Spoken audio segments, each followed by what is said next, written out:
मैंने तो कहा था, हम लोगों ने महापुरुषों से परामर्श करके लिखा था, आपको केवल 3 दिन का उपवास करना है। आपने 11 दिन का संपूर्ण उपोषण किया। हमने 11 दिन एक मुक्त रहने के लिए कहा था, उन्होंने अन्न का ही त्याग कर दिया। महाभारत में कहा गया है, अनशन यह सबसे बड़ा तप है, अनशन। और उसको उनके जीवन में साकार होते हुए मैंने केवल देखा नहीं, मैं थोड़ा तार्किक हूं। आपकी परम पूजनीय माता जी से मिलकर के मैंने उसको रिकन्फर्म भी किया था कि आपका यह अभ्यास 40 वर्षों का है। ऐसा तपस्वी कोई राष्ट्रीय नेता प्राप्त होना यह सामान्य बात नहीं है। वे इन दिनों में हमने कहा था कि आपको विदेश प्रवास नहीं करना चाहिए, क्योंकि सांसर्गिक दोष भी आते हैं। विदेश प्रवास टाल दिया सांसर्गिक देशों के इस दोषों की संभावना के कारण, लेकिन दिव्य देशों का प्रवास ऐसा किया। नासिक से आरंभ किया, गुरुवायूर गए, श्रीरंगम गए, रामेश्वरम गए।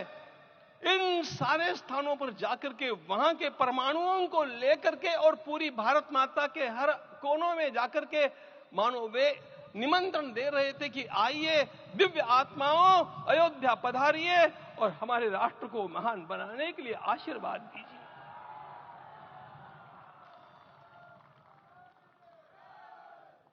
हमने केवल कहा था 3 दिनों तक आपको भूमि शयन करना चाहिए।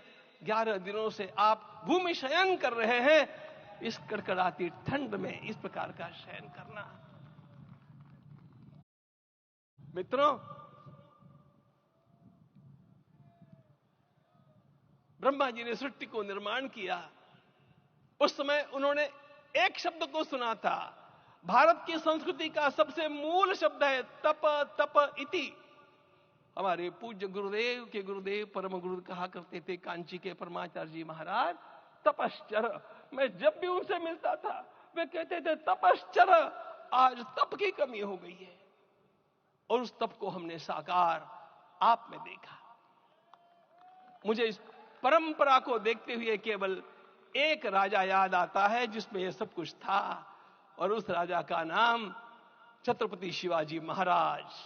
छत्रपति शिवाजी महाराज। मित्रों, लोगों को पता नहीं है शायद, वे स्वयं जब मल्लिकार्जुन के दर्शन के लिए श्रीशैलम के ऊपर गए, 3 दिन का उपवास किया, 3 दिन शिव मंदिर में रहे, और महाराज ने कहा कि मुझे राज्य नहीं करना है, मुझे संन्यास लेना है, मैं शिव जी की आराधना के लिए जन्मा हूं, मुझे संन्यास लेना है, मुझे वापस मत ले जाइए। इतिहास का वो बड़ा विलक्षण प्रसंग है। उस प्रसंग में उनके सारे ज्येष्ठ मंत्रियों ने उनको समझाया और लौटा करके लाया कि यह भी आपका कार्य भगवत सेवा ही है।